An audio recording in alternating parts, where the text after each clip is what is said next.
Hey everybody, so welcome to the first episode of my podcast. So this is going to be really interesting because I've never done a podcast before, and I was supposed to put the first episode up in October, and I wasn't able to. So um, you're getting the episode now in December. Sorry. And this was supposed to be a weekly podcast. I don't know if it's going to be a weekly podcast anymore. I'm going to try. But if not, it'll be every month. I'm pretty sure I'll be able to keep up with it. And so for me, it's a lot more fun because I'm not on camera. I don't have to worry about being self-conscious because that still happens even though I've been on YouTube for like around 11 years. And I don't have to worry about like hitting a certain time and not being able to record anymore. These are going to be able to be a half hour to an hour long. And I will be having guests eventually, and I think it'll be a lot of fun. So, this podcast is called Book Clubbed, and what better to be clubbed over the head with than a book? And to play on words, it's fun and quirky, and I really like it, and I hope you all like it as well. As well as it being called Book Clubbed. Obviously this is a bookish podcast. I'm going to be talking about mostly anything on here, movies and such and all that. The episodes will be random as hell, pretty much. I go on tangents a lot. I think everybody knows this about me by now, but I do go on tangents and everything, and so you'll be getting a lot of that. But also, I will also be picking books, book club for us to read. And I say us like anyone's going to join me, but like if you would like to, I'm going to be selecting a book every month that is going to be specifically for the Book Clubbed podcast. And you can join along if you want to. If you don't, it's fine. And all you have to do to join is use the hashtag Book Clubbed podcast and just, follow along, with me on Instagram and on Twitter and here on YouTube. You can comment on videos and such, and we'll just have a really good time.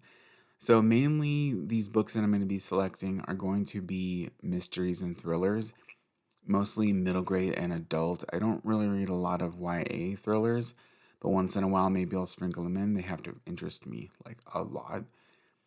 But that's mostly it. I don't really plan on showcasing any fantasy or anything like that for the book club portion of the podcast. I will be doing like wrap ups and stuff like that and talking about certain things on here as well, and include books that I've read that are like different types of genres. But this is mainly a mystery thriller type of deal. And I also am going to be including different types of things in here. That's why I say it's very random. I want to talk about some true crime things, and because I'm very into that. And, true crime paranormal, which I don't hear a lot about, which is very interesting. But I wanted to talk about some of those things as well. But this episode is mainly just to introduce myself and to let you all know how everything's going to go. And then I think the second episode I will also have up this month as well, because this just feels like, just an introduction. But I think we'll try to have a second episode up. If I can't, then of course it'll be up in January. But as I said, this is more of an introduction. So if you don't know me, my name is Richard Denny, and I also go by RJ Valencia for my books. I'm an author. I've been writing and publishing my own work for about 9 years now. I can't even remember the number of books I have out. It's a lot. Not a lot, but it's a lot.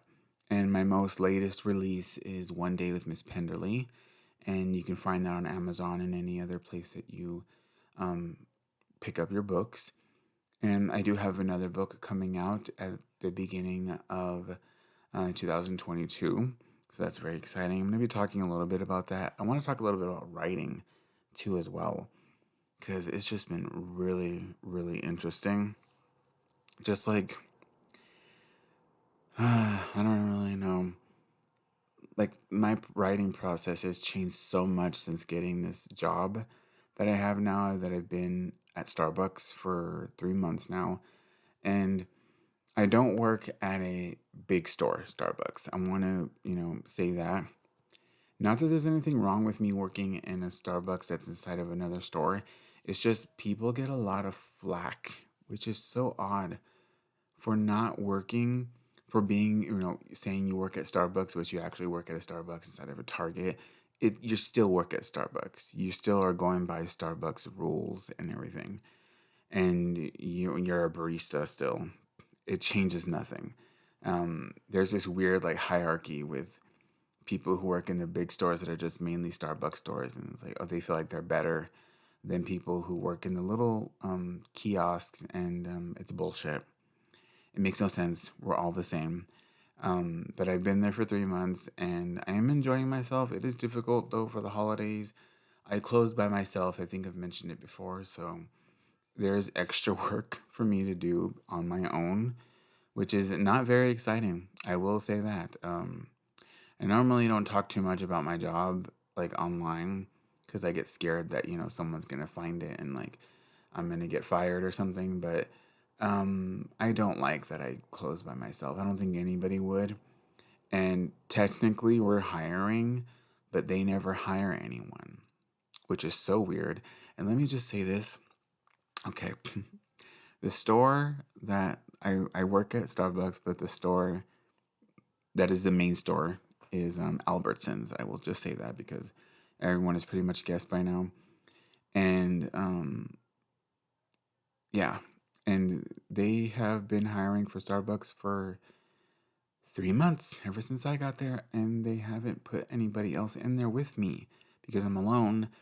And I'm not alone like on my own. Like there's 4 people working there, but I close on my own, which um, can be very difficult at times. Yes, I do get to keep my tips, and but I would happily sacrifice splitting tips with someone as long as I have someone there with me because it does get lonely too being there by myself, especially when it gets boring and there's nothing to really do and I'm just standing there cleaning and moving around so much. I do not stand still. I'm always on my feet. But yeah, so it's very interesting considering that a year ago from today I was flipping out, trying to figure out what type of book I was going to have out, if I was going to be able to make money off of this book, and I feel comfortable with myself. Fast forward to now, being in December, and also I live by a freeway, so if you occasionally hear like sounds in the background, that's what that is. But to being, now December 2021, to me, being comfortable with having, money in the bank and having some sort of stability, it's a lot different. And yes, it has disrupted my reading and it has disrupted immensely my writing heavily. Like I'm not even kidding with you. Like it's gotten pretty bad. And I'm trying my best to get to be as close to the mic as possible. I might lean back a couple of times, but I'm trying to keep it just a little bit closer so that everything is pretty clear and not muffled. But yeah, so things have been going okay. I'm having a good time. As I said, I'm in a good place mentally. I do struggle sometimes at work, but all in all, I'm in a lot better place mentally than I was last year in December. Last year in December, I was pretty depressed. Money wasn't really coming in with the writing, and things weren't really looking that well for me, and I was just looking to the future with a very just cloudy, gray, dreadful, um, like sight. I was just like, things are just not gonna work, and now sitting here, you know, feeling a lot more comfortable. It feels nice, and it's different, and also like realty, being able to go into a store and just swipe my card and not worry because that bitch got money in a bank, um, and not worry, that feels so good. Oh my gosh, that feels so good. To be able to do that, because I've been, an author for a long time, and you do get paid, but you don't get that much. I think a lot of people have a very warped um, idea of what authors make, especially self-published authors. And here's the thing with self-published authors is, yeah, you make a lot more of your money, but it's very like uneven. And honestly, from what I hear, being a traditionally published author is not that different, especially considering that you get paid when you get paid. Like, it's not like you made some money and you get that money. No, like, mm, you still have to have like at least another job unless you are somehow pumping out New York Times bestsellers left and right. Your job is not just being an author. And I did try to just make being an author my job for a while, and it wasn't working. Um, and I realized that like it hit me real hard last year. So I made the decision to just go ahead and get get a second job, and that's where I'm at now. So like I haven't had enough time to like upload videos and like be more consistent. But I feel like I'm getting back to the norm in a different way. Like I'm creating a new normal with like my writing, with my, recording videos and all that. And then also with this podcast is something that I want to keep doing because I think it's really fun. I've been talking I don't think I'm cutting anything out of here, but so far I've been talking for 11 minutes and I'm not worried about whether or not the camera's going to shut off on me. My card is going to go over and I'm not going to be able to have any more storage on it. Like, I'm not worried about that. And I was also being asked if I was going to film these podcasts, and the answer is no. Absolutely not. The whole point of these is that I feel a lot comfortable just sitting here, not having to put any makeup on and make a video. Not, if I don't feel my best, it's fine. Because, yeah, I've been on YouTube for so long, but honestly, sometimes I do not feel like being on camera. Like, I really, really don't. And sometimes I do. Sometimes I enjoy like sitting there being on camera. But a lot of times I actually wish that I was able to just do podcasts because there are more than not times that I do not feel like being on camera. And I think a lot of people feel that way, especially if they've been on YouTube for a long time. You think you get used to it though, but you don't really. But yeah, so that's how things are going right now. It is December. Time is going by so quickly. Christmas is coming up. Merry Christmas to everybody. Merry Christmas. Happy holidays. Merry Xmas. Happy Kwanzaa. Um, Happy Hanukkah. Is there more? There's more. Yeah. But happy anything. If you don't celebrate Christmas, happy holidays. Yeah. Um, yeah. What else was I gonna say? I forgot. Oh yeah, I was just gonna pretty much giving you an update about my life and everything like that. See, I'm a very personal person, very private. Excuse me. I can be a very private person. It takes a lot for me to talk about personal stuff. But I think these podcasts are going to be a lot easier for me just to be more open because I don't have to stare back at myself in a camera, being vulnerable. This feels a lot more chill. And also, like I said, with guests coming up, I'm going to figure out how that works. But I think that's going to be really exciting. I already have ideas of who I would like to have on here and just to create some fun content. Now, my only issue now is trying to figure out how I'm going to get these podcasts available like worldwide. I do know that they are going to be available on YouTube on my channel, Bookishly Richie. So you'll be able to watch them, listen to them on there. And if you would like to, you can also use another website and download it from YouTube. I have no problem with you doing that. You can do that, or I'm probably going to end up figuring out how to have it on other platforms like Apple and Spotify, or however people do these podcasts. I'm going to figure it all out, but it's going to take a little bit of time. But I think for the first episode, it might just be on YouTube for a little bit. Maybe the first few episodes might be on YouTube. I don't know. We'll see. We'll see. I can't tell you the future because I'm recording this on December 2nd at 11:33 p.m. And actually, I did already record this podcast about a couple of weeks ago. And then after listening to it a few times, I was like, number one, you went too long. Number two, you were talking about the most dumbest shit. It didn't make any sense. Just stop.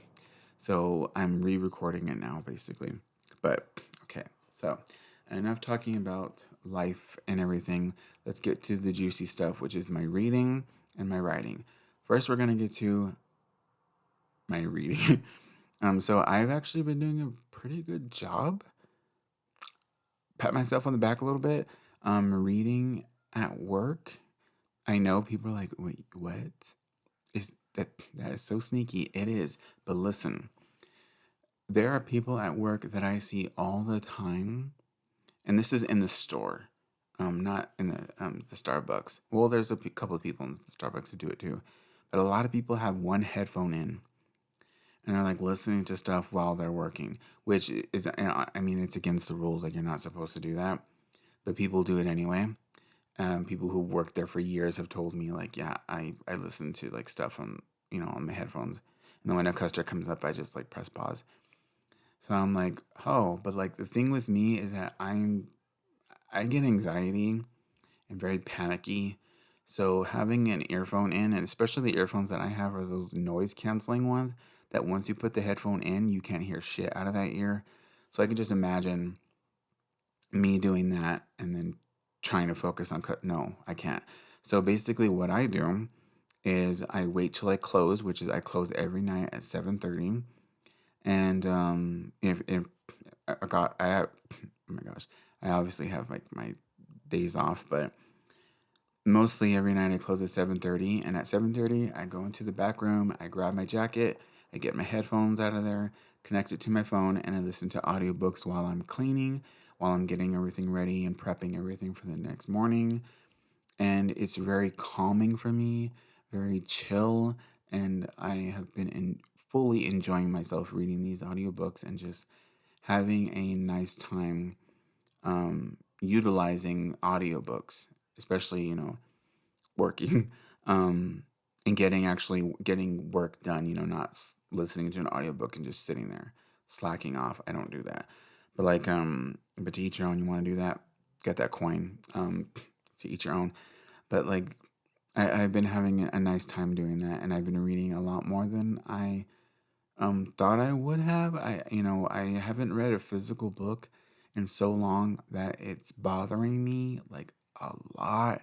So this month of December, I am creating my TBR. It's not fully set yet, but I am going to do my best to at least pick out one physical book to read for December, because I just feel like I have to set that little bit of a goal for myself, because it's bothering me that I haven't read a physical book in a while.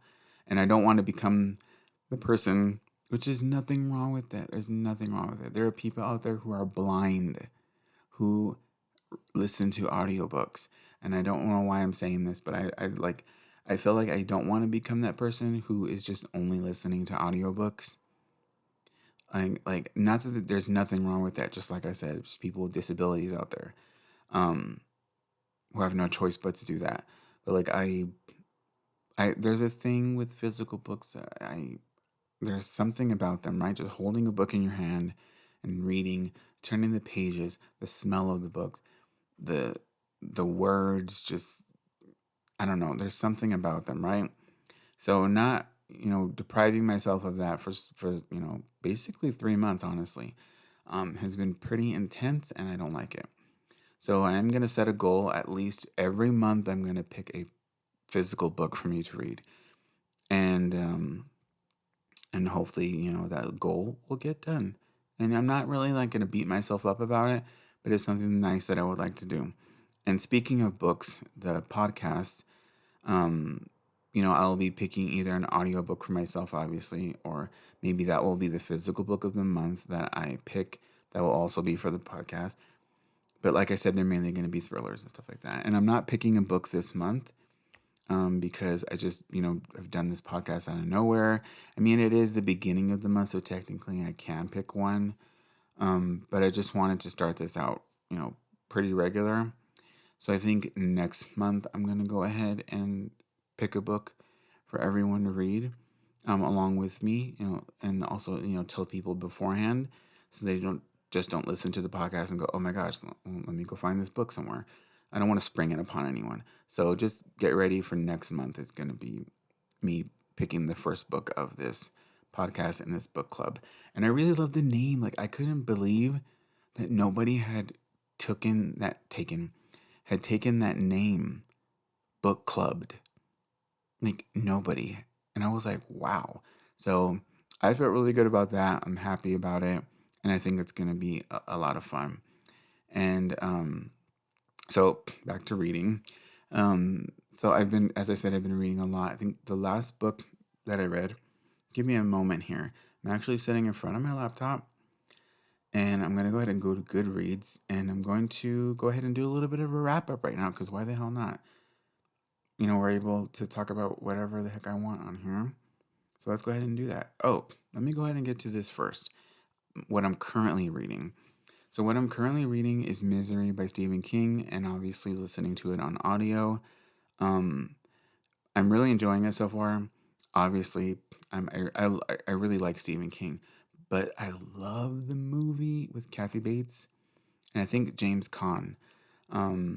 I love that movie so much. Like, it's one of my favorites. So obviously, I watched the movie. I know how the story ends. I just have never read the book.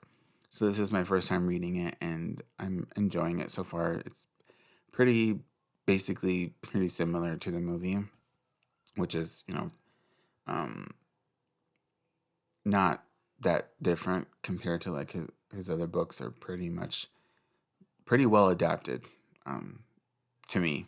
I don't know. But let's go ahead and get to this little wrap up. So, and as I said, I'm, starting, to create my December TBR, so I don't have everything. So when my TBR video comes out, you'll be able to check that out. But I am letting you all know what I'm currently reading. So like I said, I am recording this on December 2nd. I'm going to try my best to put it up by the end of this week. Wait, tomorrow's Friday. So let's say I'll try to get it up either Friday or Saturday, to have it up for everyone. And then I will also try my best to record another episode this month, so that this isn't just one that I'm just fucking around in, you know what I mean? Even though, let's be honest, I'm probably going to be fucking around on all of them, because I go on tangents, like I said. But so in November, I read 450 from Paddington by Agatha Christie.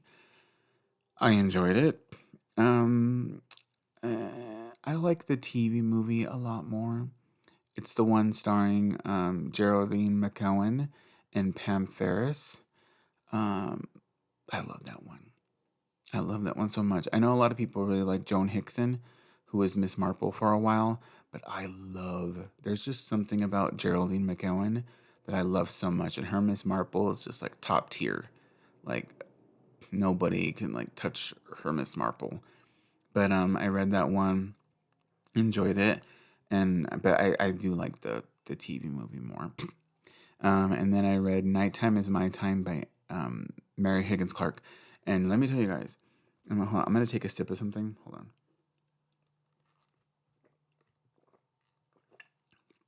You can probably hear that. People are going to be bothered by that. But if you like ASMR like me, then you probably don't mind that. But I do love ASMR. See, already going on my tangents. Mary Higgins Clark. I love her writing. Okay? She has now become one of my favorite authors. And I know I just started reading her this year, but I've already read 5 of her books, and this bitch can write. And let me tell you, I like her more than Agatha Christie.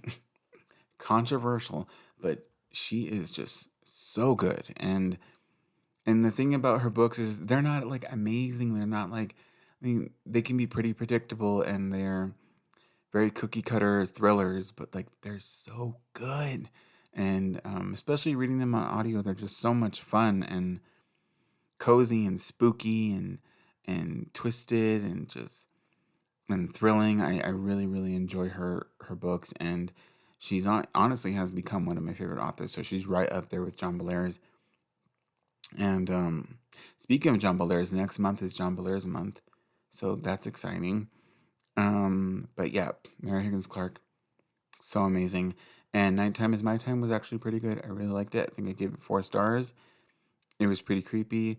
I think for the time that she was putting these books out, a lot of people say that her books are very predictable.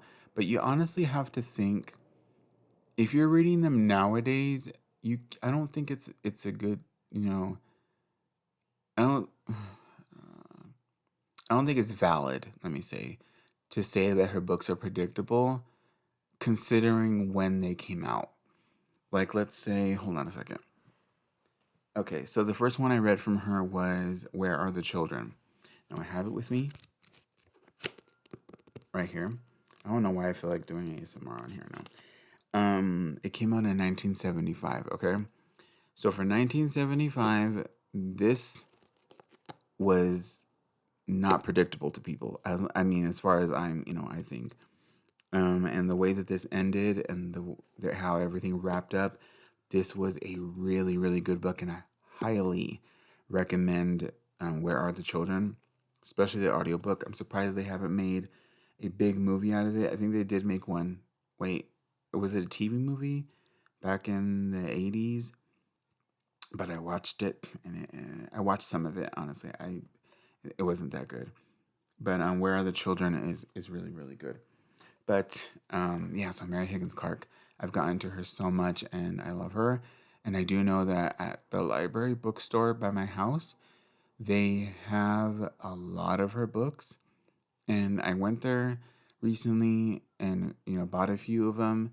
But I honestly had told the woman there, I was like, I need to leave because I will buy all of them. Like, I will put all of these Mary Higgins Clark books in a freaking basket, and I will stand here and pay $50 for all these books because they're like a quarter, 50 cents. But I need to get out of here because I have no room for these. So I am planning on going back because I do want to fill my shelf up a little bit more with Mary Higgins Clark. Um, and I just really enjoy her. So that was Nighttime is My Time. And then I read Shadowgast, and this was by Thomas Taylor. And this one was a lot of fun. Obviously, I really enjoyed Malamander, which is the first book in the series, and Gargantus was the second one. It was good. It wasn't as good as the first one. It did suffer from like a sophomore slump, but I really enjoyed the third one. It was a lot of fun. I'm going to use the word predictable. It was like very, very, very predictable. And the thing is I have a feeling that actually the series should have just ended with Shadowgast. I think that 3 books is good enough. From what I gather, he's planning on writing 7. So I can just imagine how much more predictable they're going to get. And there's not going to be a lot of interesting things that are going to be shocking or anything that are happening because he's already done enough, in my opinion.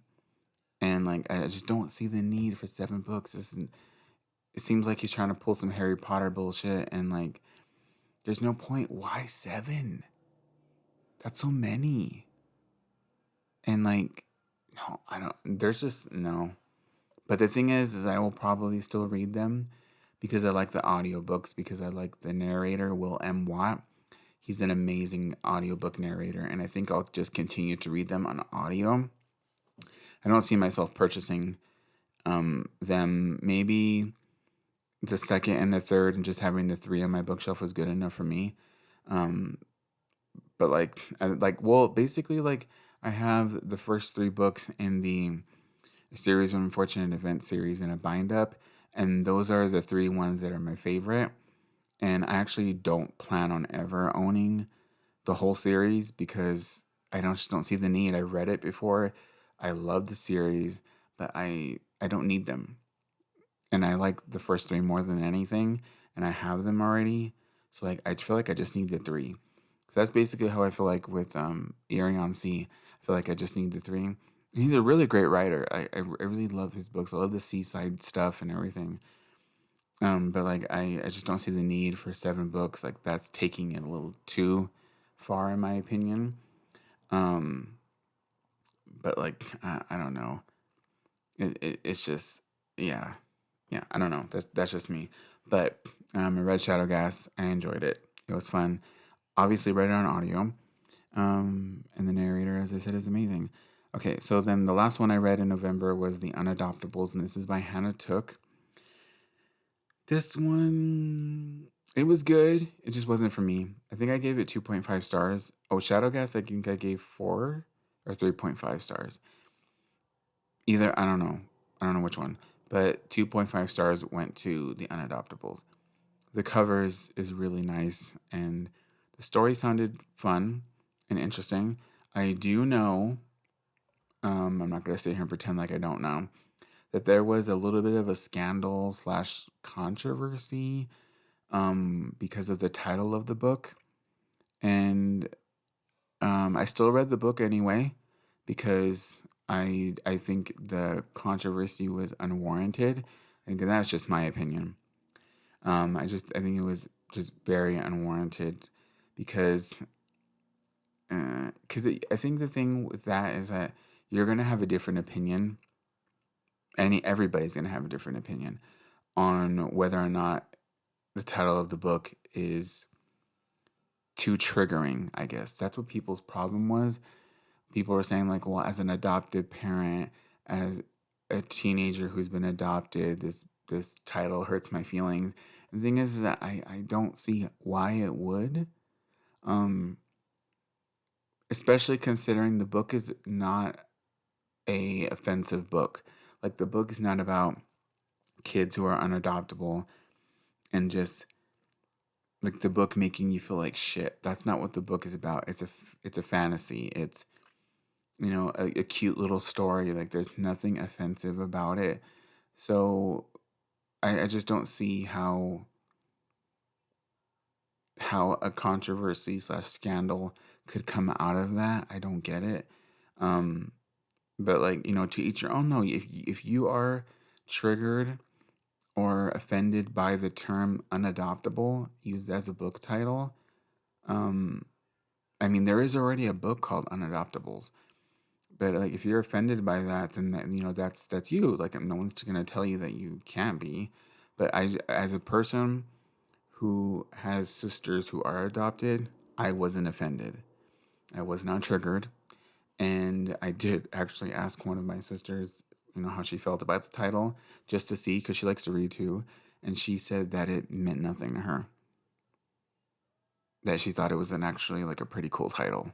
So like that's the thing. Like everyone's gonna have their different opinions, and I think my biggest issue with this whole scandal thing was the fact that people were trying to get people not to read the book. They were boycotting it, and to me that is like I said, it's unwarranted. Like it makes no sense to boycott a book like this, especially spend all your time trying to boycott a book like this that does nothing to harm anyone. And when there are authors out there who are homophobic, transphobic, racist, and all that, and you're spending your time focusing on a book because you don't like the title, yeah, I don't know. See, there's just some things where I'm like, yeah, that's too far. So we all are gonna have our different opinions on that, but the controversy, I took that into mind when picking up the book. I did listen into it on audio, and I didn't really enjoy it. Like I said, I gave it 2.5 stars. The controversy slash scandal had nothing to do with my star rating. I completely separated that from my enjoyment or unenjoyment, a play on words of this book. Yeah. So, and I'm not going to sit here and try to be someone who's going to say that you're not allowed to feel offended. I don't like people that do that. But like, I'm just saying, like, there are times when this stuff is necessary, and then there are times when it looks like it's a waste of time. If anybody catches my drift. And then people who are listening might be like, you're completely out of line. Again, to each your own. But I honestly don't feel like I'm out of line. But yeah, so if you want to read The Unadoptables, I would say go ahead and read it. Would I recommend it? No, I wouldn't, because I really didn't enjoy it, and I don't ever like to tell you guys to read books that I don't like particularly enjoy. So yeah, so those are the 4 books that I read in November.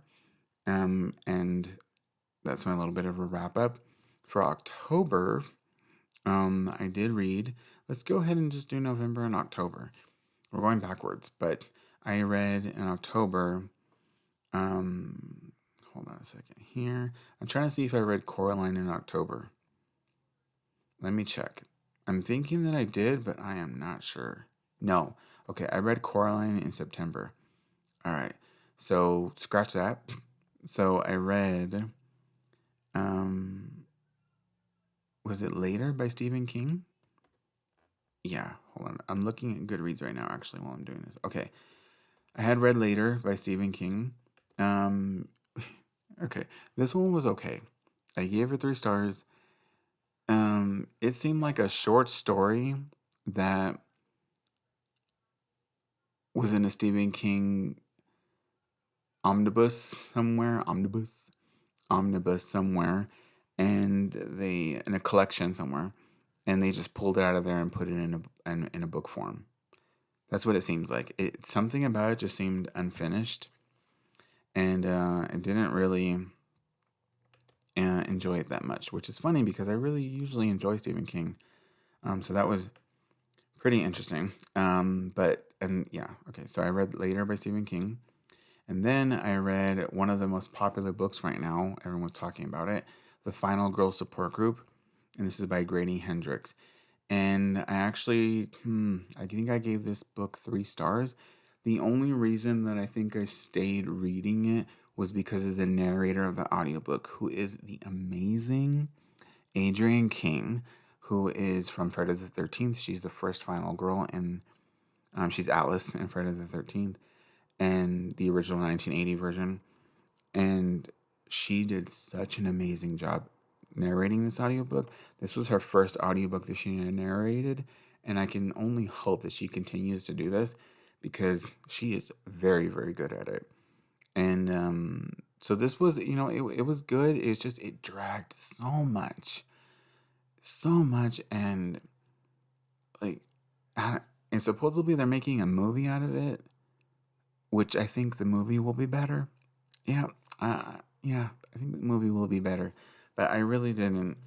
It didn't vibe with me that much, and I actually was considering buying it in like physical form. There is a car going by right now that sounds like a fucking diarrhea fart, and it's pissing me off.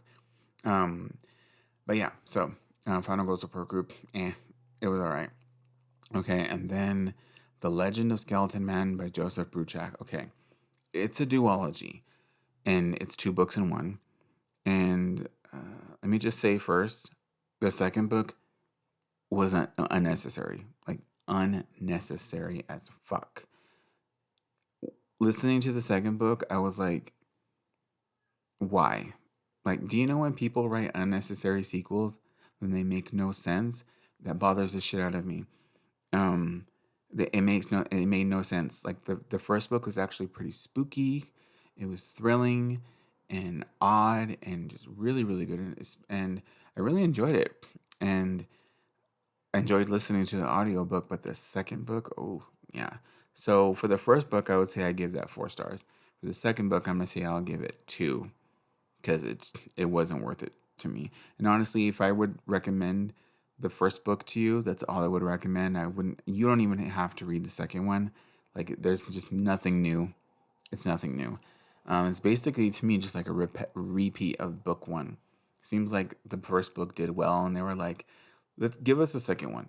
We need to make some more money. That's what it sort of felt like. It just was completely unnecessary. But the audiobook, again, was really good. And also, the book is by an Indigenous author. So if you've been looking to support Indigenous writers, Joseph Bruchac is a really good author to go ahead and support. And this one was, especially for October, this is a really good one. Okay, and then I read and when I say read, you guys know that I mean audio, because I haven't read a physical book in so long. The Halloween Tree by Ray Bradbury. Now, I finally was able to read the audiobook that was narrated by Kirby Hayborn. He is so good. Like he is so good. So I was finally able to read that version of it, and I loved it. I did. And just Ray Bradbury's writing. Oh my god. I'm gonna say something, and you guys are gonna be like, "What?" Even though this is a children's book, and this is the only Ray Bradbury book I've read, his writing is entrancing. I'm gonna say something I might cut this out. I want to fuck his writing. Okay, that sounds so odd. Do you understand what I mean? There is something about his writing that is just, I don't know, it does something to me. Like that, okay, that felt really weird to say. I might cut that out or I might leave it in just because it's too funny. There's something about his writing that is just very attractive and just like cozy and like you can almost like as if you can feel his writing. Does that make any sense? He's such a good writer, and wow. I don't know. I need to read more of his books. I do know that he has a few out there that are really good as well, especially Something Wicked This Way Comes. I need to read that one. But there's just something about his writing. Oh my goodness. Just the way that he describes things, like, I don't know. It's so beautiful, entrancing. I should have said that instead of I want to fuck his writing. But you guys know what I mean, right? Like his writing is just like, ooh, like it's good. It's good. It's so good I want to fuck it. I need to stop. Okay, it's midnight. It's now December 3rd. I need to chill. And you guys know I don't drink. Right now I'm drinking tea that I got from work. But and burping. But yeah, Ray Bradbury, that's a good writer out there. I know a lot of people right now are chuckling or laughing or going, this motherfucker is weird. But you know what I mean. You know, there's writers out there, you guys know what I mean, that their writing is just so good that you just like, you go, ooh, yeah. So, yeah, Halloween Tree. Okay. And all of the movie, oh my God, the animated movie, oh my God. I love that movie. I love it so much. Okay. And then I read The Weirdies. This is by, I think, Michael Buckley. And this one was only like an hour and a half. It was narrated by Kate fucking Winslet. Like, you can't get any better than that. And, oh my gosh, wait, no, Helen Mirren. If Helen Mirren were to narrate an audiobook, has she? I need to find that out because oh my God, I would need that. But Kate Winslet obviously did an amazing job. I could listen to her read a book for hours. Let me tell you, I just really love her. But she did a good job with this one. The story was, it is called The Weirdy, so I would say it was a little weird. It, Jesus, Mary, and fucking Joseph. What is with people in like their drag race type cars? Like, what are you doing, bitch? It's fucking midnight. This ain't Grease Lightning. Oh my God. Okay. Yeah. Okay. So, The Weirdies was all right. And then I also read Beezer. Fuck. Who is this one by? I forgot. Let me check. Beezer by Brandon T. Snyder. It was fun. Let me tell you, I think this one was like 2 hours long. The narrator of this, there's a narrator. It's a cast, excuse me. It's a cast of people. And it is really, really good. And it is so hilarious. And I know there's another book coming out. Maybe I would like to read that one, but this one was really fun. So I would recommend it if you're looking for something quick and like that will get you laughing. This one's really good. But yeah, so I think, yeah, I read one, two, three, uh, wait, 3, 4, 5, 6. Oh, I read 6 books in October. Shit. I didn't even remember that. Wow. Okay. So I read 6 books in October and 4 in November. And how many do I think I'm going to read in December? I think I might be able to get to like 4 or 5. We'll see. Because December is busy. Like even though it's now the third day of December, it's been pretty busy. Like I have Christmas presents to buy. I have best friends to hang out with and do our little gift exchanges that we do, and do our little shopping day and all that. And then I'm working, so that's taking its toll. And then I'm writing as much as I can, which I did say I was going to get into that, which we're going to talk about. But we're actually going to talk about it just a little bit because I think with my writing, I don't want to talk about too much. I don't, because I actually am not in the best place right now, writing wise. But I think we're done talking about books, reading books. So let's talk about writing them. Yeah. So how far into this podcast are we?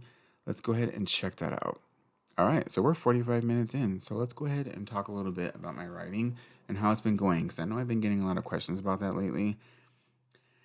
And all I can say is that it's not going very well. Yeah, I tried my best to participate in NaNoWriMo, and it didn't work. It did not work. I got a week in and fucked up and didn't get to write anything really in November. And then I was having this weird like crisis with my writing because I'm going to be honest with you guys. Like, you guys are getting like serious true tea right now. I'm telling you something that I probably normally wouldn't say in a video. But like, I was having a lot of problems writing the sequel to One Day with Miss Penderly. And to be honest with you, I think I'm having so many issues with it is because One Day with Miss Penderly was meant to be a standalone. And a lot of you know this is because I said it in the release video for it. When I released the book, I said this is a standalone. And I think I even said I promise that it's a standalone. Oh my gosh. But the thing is that it still feels that way in my head. So me writing the sequel feels odd. Feels weird. It feels unnecessary. And I'm trying my best to continue it and to figure something out because it's something that feels like it wants to stop. Like, I feel like my own characters are telling me put the pen down. Like, stop typing. You told our story. Move on. Like, that's honestly what it feels like because I feel like I'm dragging these characters around for another round of bullshit. And I feel bad because, I wrote One Day with Miss Pendley and it's such a good book and people really like it.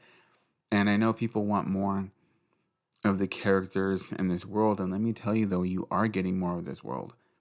I think I've explained it before. I am working on, I think, 3 books that take place in the city of Plumwick. So, I mean, it's not like you're never going to see Ruby, Charlie, and Miss Penderly again, especially in one of the companions that I'm writing. The 3 of them appear in it, obviously a lot older.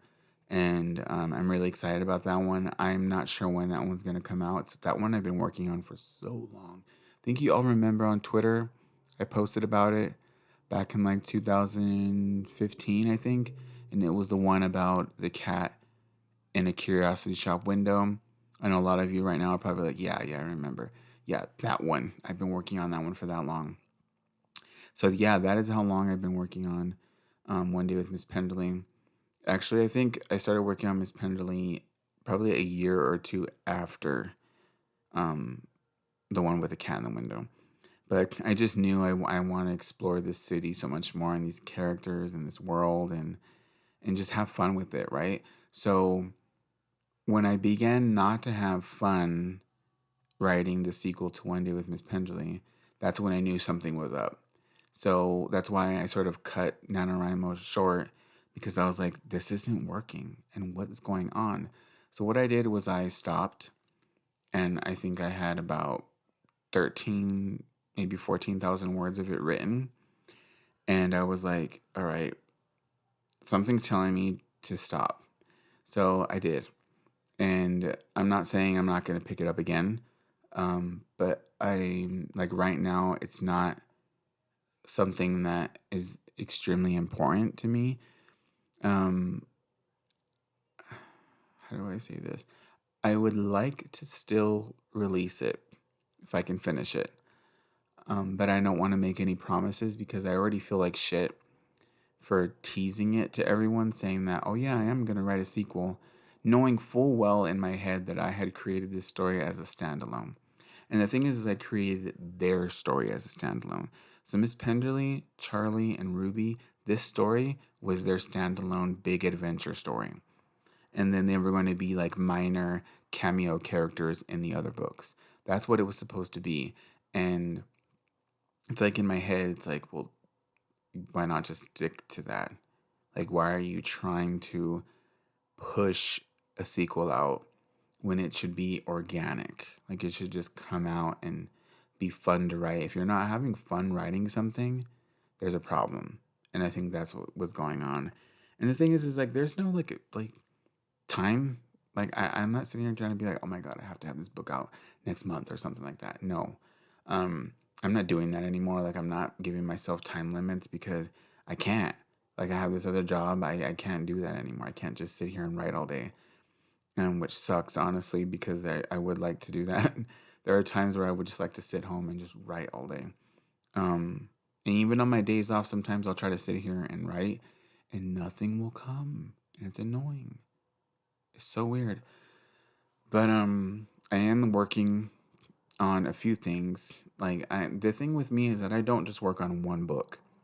I work on, so let's say right now I'm working on the sequel to One Day with Miss Penderly. I'm also trying my best to figure out what the fuck I'm doing with Girls with Stories and Soul, because I ended up sending it to a beta reader, from the advice of my editor, who I've been working with for a little bit. Told me, you need to send this to a beta reader because there's something up with this. And then the beta reader that I hired off Fiverr told me that there was something missing, and that something, like, it was very jumbled, and that it didn't feel right. There was something up, and it felt a little too heavy and a little too dark for middle grade, which bothered me. And like, it's not the way that she said it, because she's being truthful and that's what I needed to hear. But I was like, too dark? Is it? So I am gonna have to like go in there and just like Frankenstein the shit out of it and just take things apart, put things back together, and figure out what I'm doing. But the book is coming. Like, it's gonna come out. I just don't know when.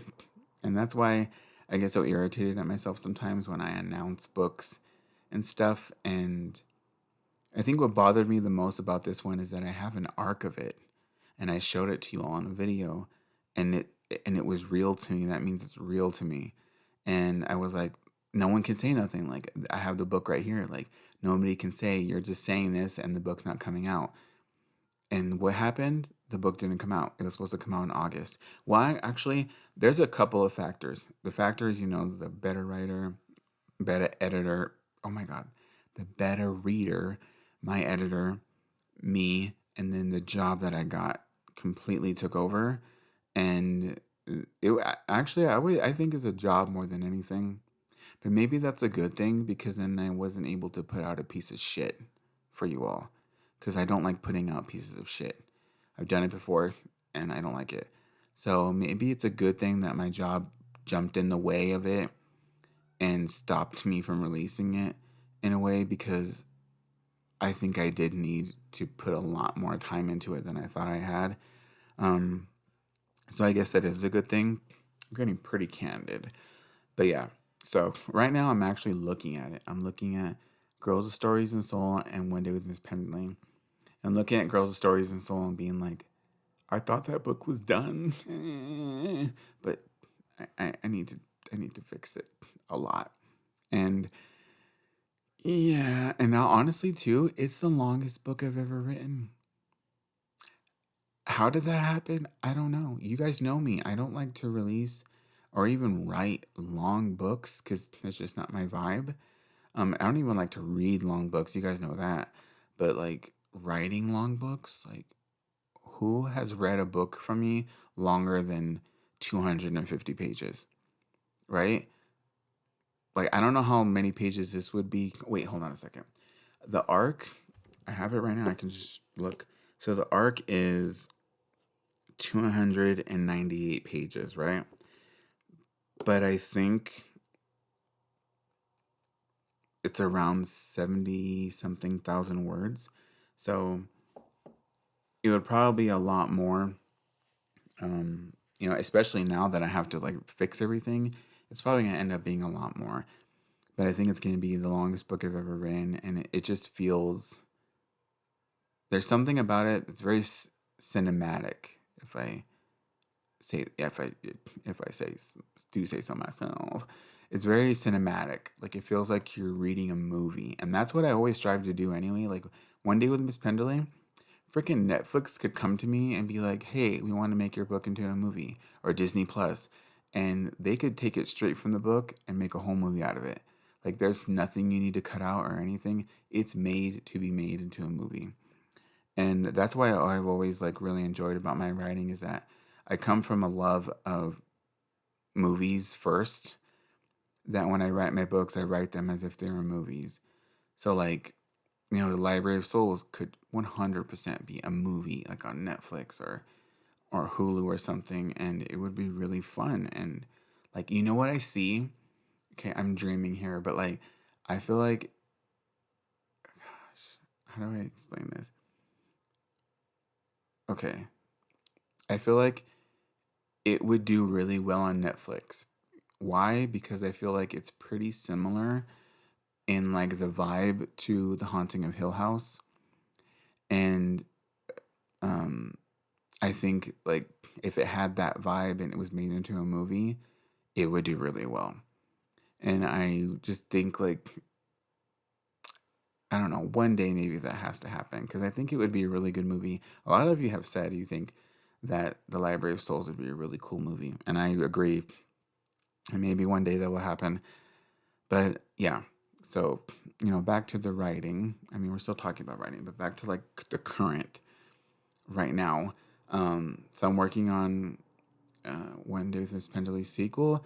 I'm trying to figure out everything with the girls of Stories and Soul, and I'm also working on my first, no, my second, because I haven't published the first adult thriller that I wrote. It's still sitting there on my computer because it needs a lot of work.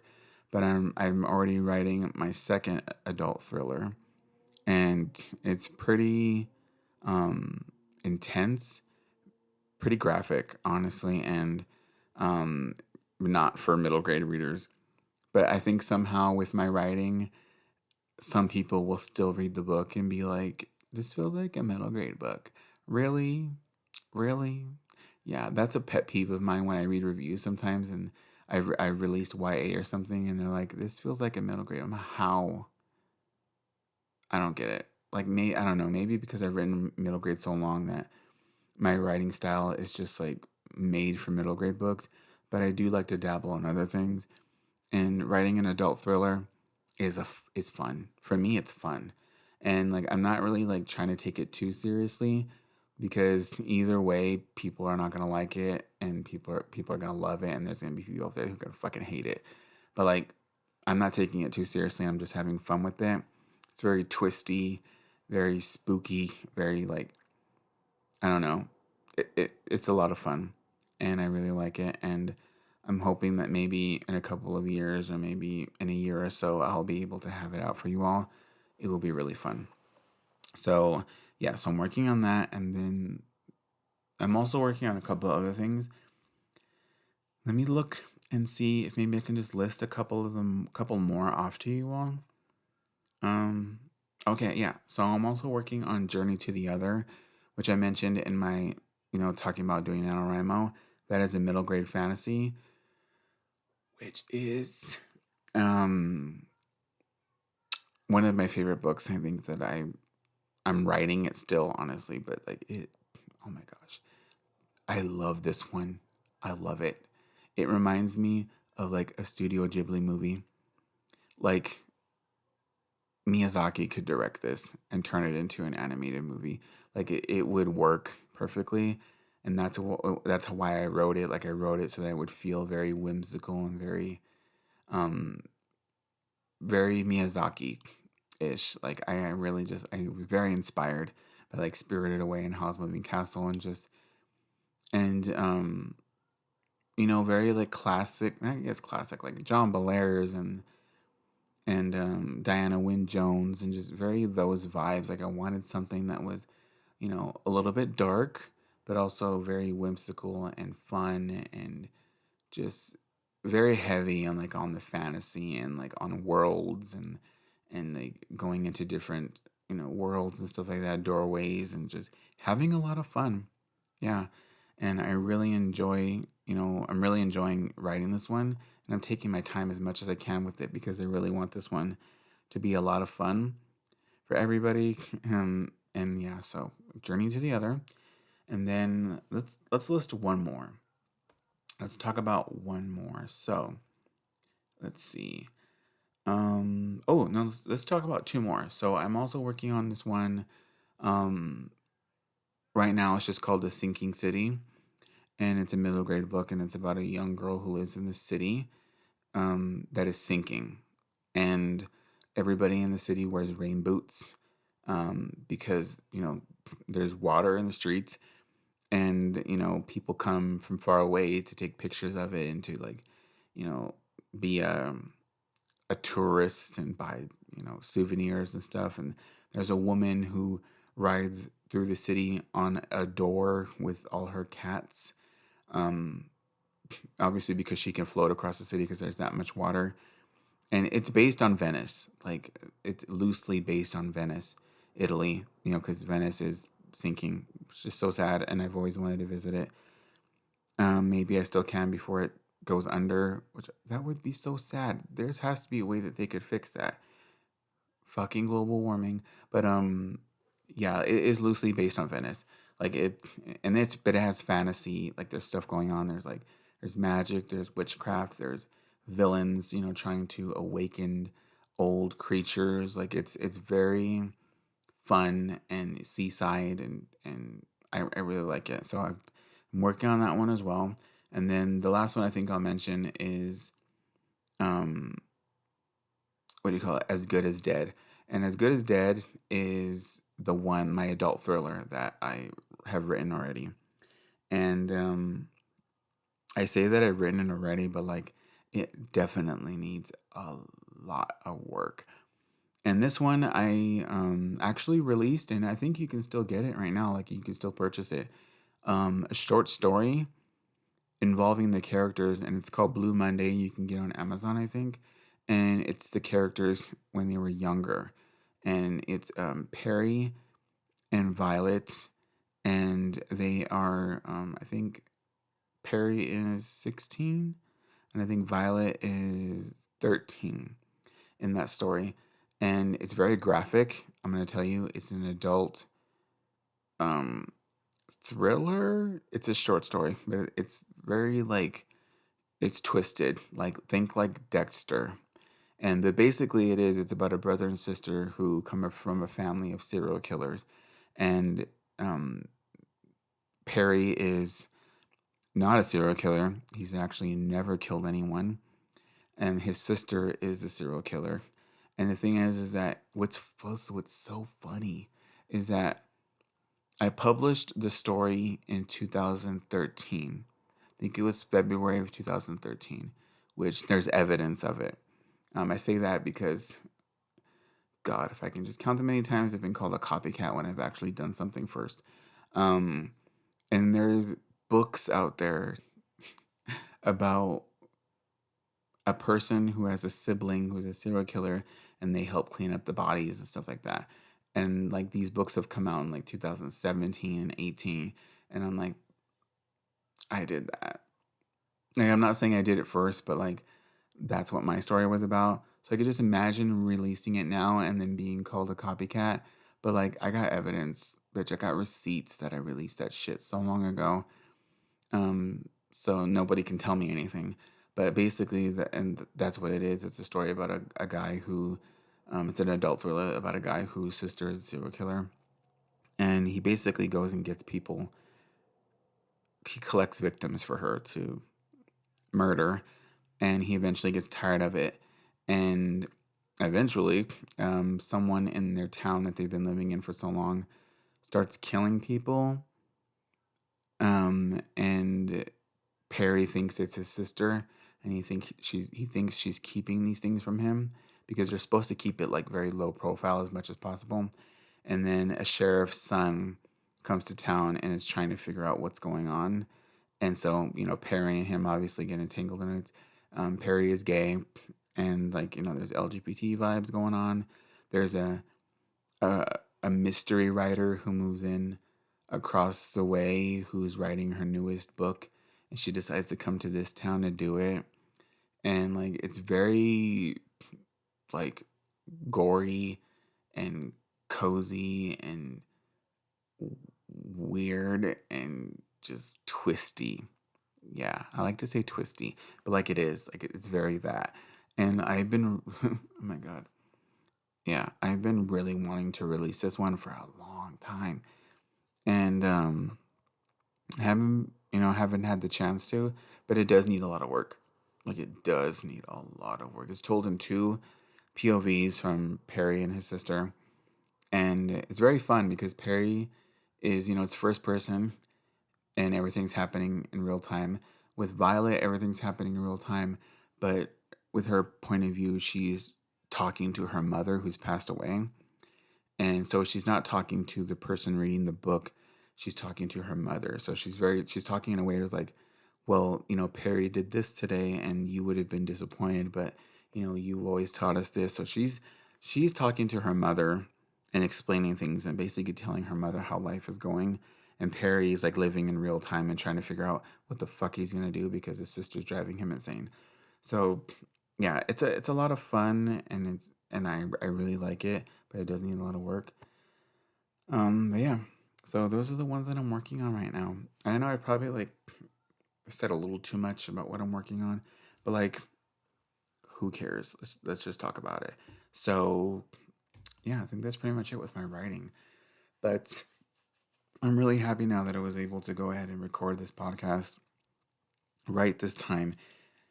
And I really feel like this is it.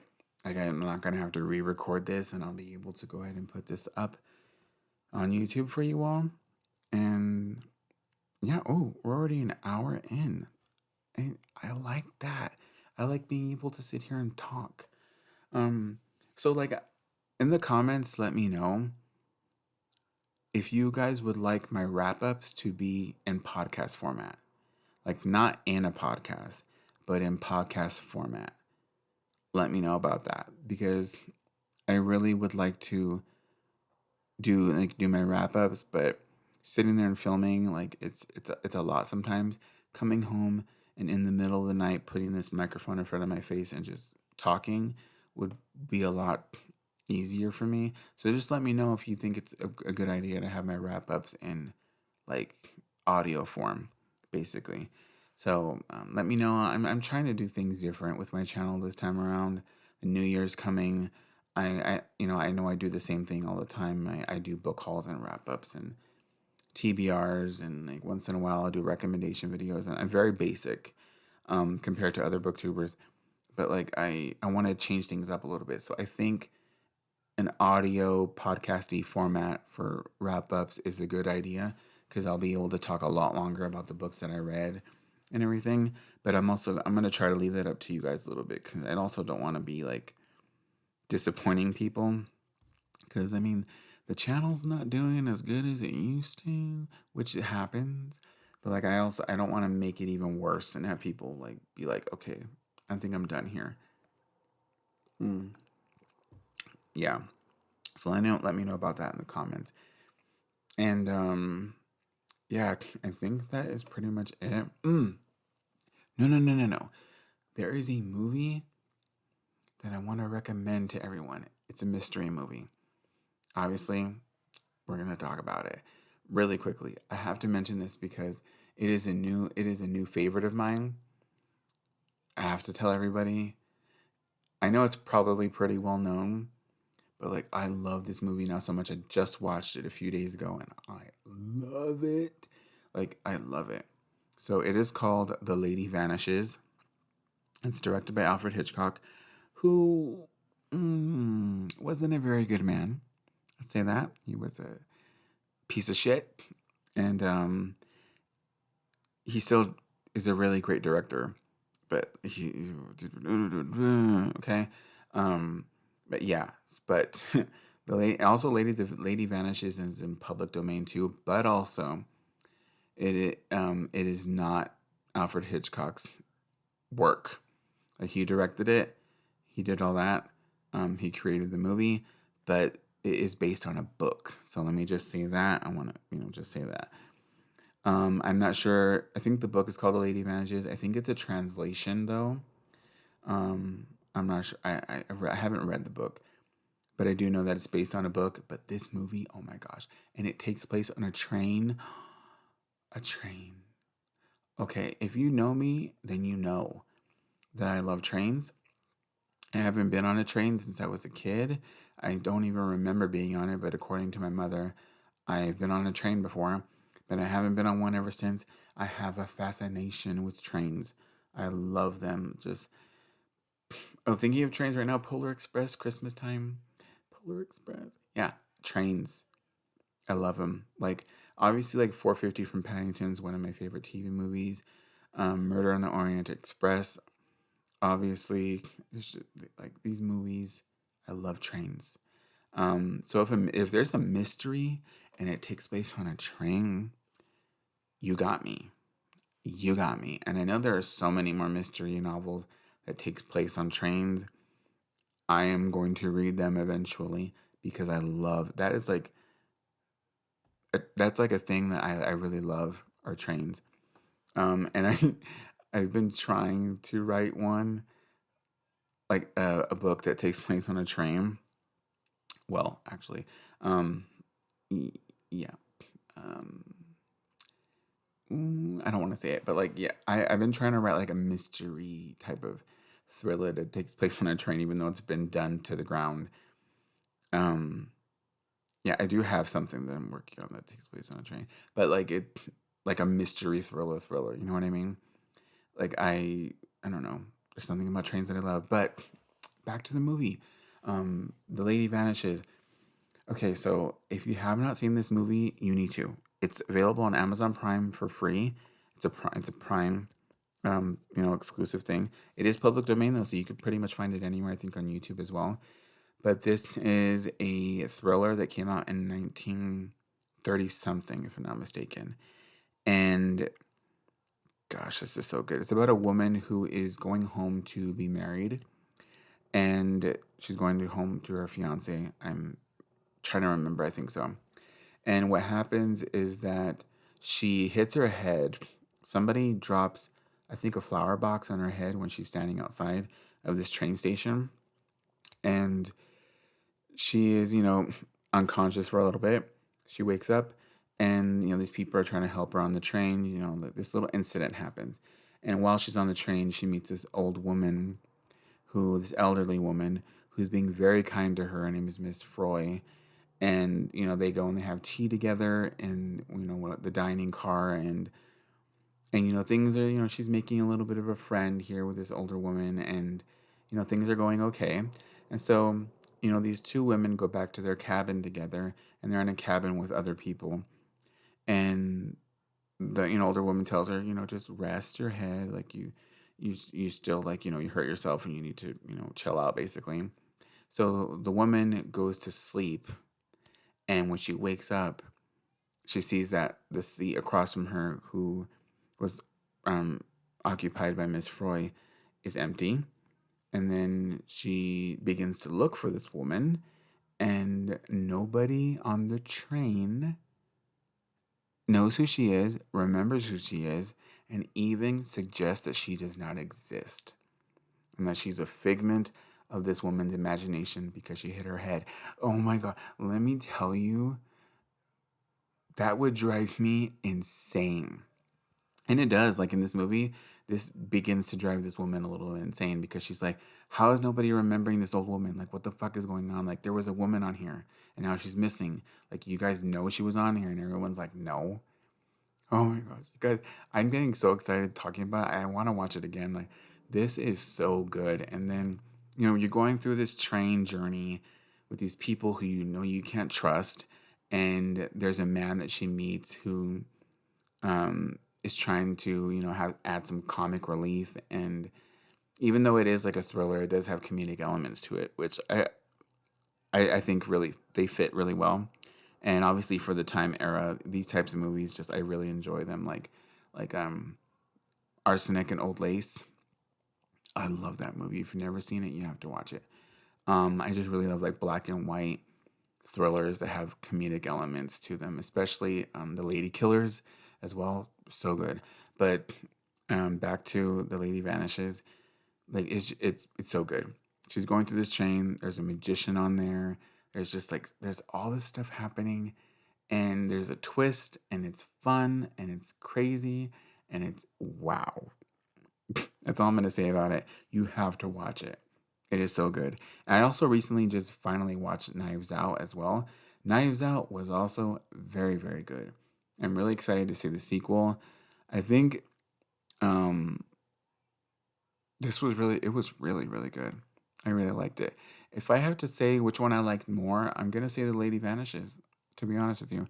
Um, Something about that one was just really good, but Knives Out was really fun. And I know there's a sequel coming out that takes place on a boat, I think, which it reminds me of Murder on the Nile. Oh, that was supposed to come out too, and they had to cut that short because of Mr. Cannibal Man. Um, but yeah, that's still coming out though. They have to release it. They spent too much money on it. Um, but I know I probably won't go watch that in the movie theaters. I just hope that what's his name is not making any money off of it. Well, he already did because they had to pay him, but just that after like the residuals, like he does not need to be making any money off that. Um, the Cannibal Man. I'm not gonna say his name because, yeah, but um, but yeah, looking forward to that. Oh, they should do a Knives Out movie on a train. That would be really cool.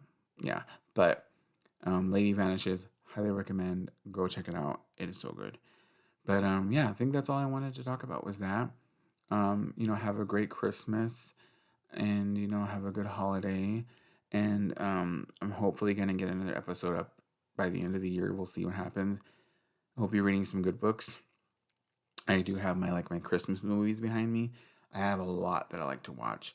I like to watch Polar Express, Home Alone, The Holiday, Lion the Witch in the Wardrobe, Beauty and the Beast, Scrooged, Gremlins. I'm looking behind me. Black Christmas, Silent Night, Deadly Night, all that, like The Shining, like all these wintry movies. I just devour them in like December and especially January and February because it's still winter, and I think that's my favorite time of the year. Like I love fall, like because obviously Halloween, but winter is like there's something about winter. Oh, I am a winter baby. I was born in the wintertime. Um, yeah, like there's something about winter that I just really, really love. And like honestly, I love writing about stories that take place in the winter. That's my favorite. Like honestly, like if I had it my way, every book that I had come out would take place in the winter. It would. Like I'm not kidding. Like if I could release a slew of books, like One Day with Miss Penderly was supposed to take place in the wintertime, but I was like, no, let's just have it raining all the time, which is still equally as fun.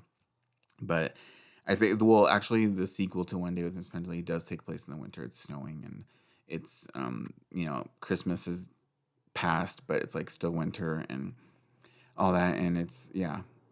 So it takes place in the winter. Journey to the Other takes place in the winter. Oh my gosh, you guys, I'm just talking. Oh my God, hold on a second.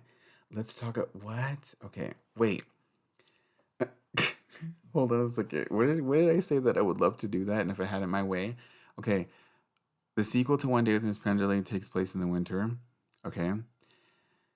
Um, Journey to the Other, wintertime, snow. My adult thriller that I'm currently writing right now, winter, snow. As Good as Dead, which is my first adult thriller that's by the brother and sister. Winter, snow. Um, Girls, the Stories and Soul. Winter, snow. Oh my gosh. Oh my gosh. Okay, I need to chill. I need to chill out. Oh my gosh, I just realized right now that all the books that I'm writing take place in the winter. Am I crazy? Is that wrong? Am I wrong? No. No. No. I don't think I am. Yeah. I'm a weirdo though. But yeah. I just realized that right now. It's so funny. Wow. All right, but I think that's it.